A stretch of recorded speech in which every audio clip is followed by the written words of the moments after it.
Hello dear students, जैसे कि आप जानते हैं कि हम पढ़ रहे हैं सिक्स्थ क्लास का mathematics. This is class sixth and mathematics इसका पढ़ रहे हैं। इसमें भी हम कुछ इन क्लासेस हमने कवर अप की है। ये बुक जो है ये particularly JK Bose and NCERT recommended book है। इसमें हमने कुछ लेसन्स कंप्लीट की है।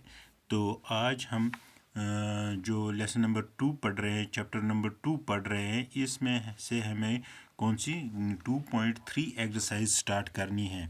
इससे पहले जो भी एक्सरसाइज है वो आप आराम से अपने पिछले वाले यूट्यूब्स में देख सकते हो। और इसमें आज हम करने जा रहे हैं क्वेश्चन पहला, which of the following will not represent zero. इसका मतलब है जो भी इसने यहाँ पर 4 पार्ट दिए हैं, इसमें से किसका आंसर जो है ज़ीरो नहीं आएगा। तो सबसे पहले आपको क्वेश्चन यहाँ पर मैं दिखाऊंगा। क्वेश्चन आराम से देखो। It is lesson number 2 sorry exercise number 2.3 and exercise number 2.3, this one, and this is our first part। and इसमें क्या करना है, which of the following will not represent zero। that means यहाँ पर आपको not का नज़र रखनी हर किसी कम्पिटिटिव एग्ज़ाम में भी, और इसमें भी आपको not को ध्यान से देखना है कि ये जो भी पार्ट इसने दिए हैं इसमें कौन सा वाला रिप्रेजेंट ज़ीरो को नहीं करेगा, उसका आंसर ज़ीरो को नहीं करेगा। तो सबसे पहले पार्ट जो है that is a part, that is 1 + 0। ये सबको मालूम है जब 1 + 0 है इसका आंसर जो आएगा 1, क्योंकि किसी को भी अगर हम ऐड करेंगे ज़ीरो के साथ तो वो वही नंबर आता है। दैट मीन्स पहला पार्ट जो है ये आंसर है, ये रिप्रेजेंट नहीं करता है ज़ीरो। फिर हम बी पार्ट की तरफ जाएंगे। बी पार्ट की तरफ जाएंगे, अगर किसी को भी मल्टीप्लाई करेंगे ज़ीरो से वो उसका आंसर हमेशा ज़ीरो आता है। ये आपको मालूम है, जब भी हम किसी डिजिट को ज़ीरो से मल्टीप्लाई करेंगे तो वो क्या आएगा, वो ज़ीरो आएगा। दैट मीन्स ये वाला पार्ट रिप्रेजेंट करता है ज़ीरो को, ये करता है। बी पार्ट जो है ये रिप्रेजेंट करता है ज़ीरो को, लेकिन ए पार्ट जो है वो रिप्रेजेंट नहीं करता है। तो अब आप सी पार्ट देखोगे, that is zero but by 2, 0 divide by 2, that is numerator is 0 and denominator is 2। तो ये भी कंसिडर होता है इक्वल टू ज़ीरो के।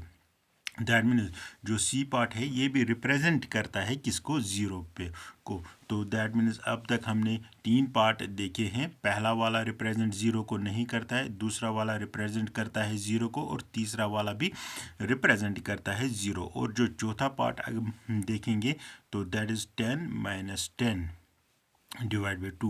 तो ये आपको मालूम है जब 10 को 10 काटेंगे तो वो आएगा ज़ीरो। तो इससे पहला पार्ट का आंसर आएगा दैट इज़ 0/2। तो ये खुद भी जान सकते हो कि अगर पहले पार्ट को हमने रिप्रेजेंट ज़ीरो को किया है तो दूसरा पार्ट ऐसा नहीं हो सकता है कि ये रिप्रेजेंट ज़ीरो को नहीं करेगा। इसका मतलब ये है इसका आंसर। सिर्फ पहला पार्ट जो है रिप्रेजेंट करता है, रिप्रेजेंट नहीं करता है ज़ीरो को, नॉट है। और जो अगले 3 वाले पार्ट्स जो है इसके BCD, तो ये रिप्रेजेंट करते हैं ज़ीरो को। इस तरह हमने पहला क्वेश्चन जो है ये कंप्लीट किया है। अब आप नेक्स्ट क्वेश्चन की तरफ जाएंगे, दैट इज़ क्वेश्चन नंबर 2। तो क्वेश्चन नंबर 2 को हम पढ़ेंगे, if the product of 2 whole numbers. देखो सबसे पहले इसने वर्ड किया है होल नंबर। तो ये होल नंबर आपको मालूम है, होल नंबर स्टार्ट होते हैं ज़ीरो से, और नेचुरल नंबर जो होते हैं ये स्टार्ट होते हैं 1 से, फिर ये इन्फिनिटी तक दोनों जाते हैं। तो इनमें डिफरेंस भी इतनी है। तो अब आपको याद होगा कि whole number if the product of 2 whole number is zero, ये बोलता है अगर 2 होल नंबर का मल्टीप्लाई जो है वो ज़ीरो है। Can we say that one or both of them will be zero, just 5। तो क्या हम बोल सकते हैं दोनों में से, देखो ये बोलता है ए मल्टीप्लाई बाई बी ये होना चाहिए ज़ीरो। अब ये क्वेश्चन बोलता है कि क्या ये दोनों ज़ीरो हो सकते हैं या इनमें से एक ही ज़ीरो हो सकता है। तो अब हमें इस क्वेश्चन का आंसर ढूंढना है। इसने विथ एग्जाम्पल्स के हवाले से भी इसको देखना है, या with the help of examples we have. देखो, अगर एक ही ज़ीरो, अगर दोनों ज़ीरो होंगे, that is zero multiplied by zero, it is always zero. तो ये आपको मालूम ही है।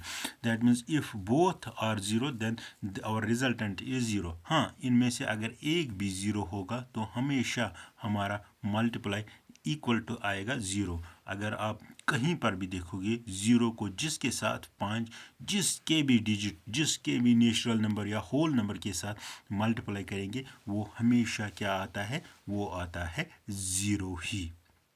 तो यहाँ पर मैंने इसके लिए कुछ थोड़ा सा लिखा है कि जब भी हम ज़ीरो को किसी भी से मल्टीप्लाई करेंगे, वो उसका आंसर, उसका रिजल्टेंट हमेशा ज़ीरो होगा। चाहे एक ज़ीरो से मल्टीप्लाई हो या दोनों से ज़ीरो से मल्टीप्लाई हो, यहाँ पर नेचुरल नंबर, तो हमेशा इनका आंसर ज़ीरो ही आएगा।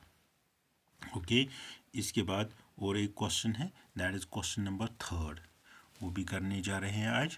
तो if the product of two whole number is 1, अब क्या ये बोल रहा है कि जब आप दो होल नंबरों का प्रोडक्ट जो है, whole number is 1, that means कि दो whole, that means A into B, जब इनको मल्टीप्लाई करेंगे दैट इज़ 1।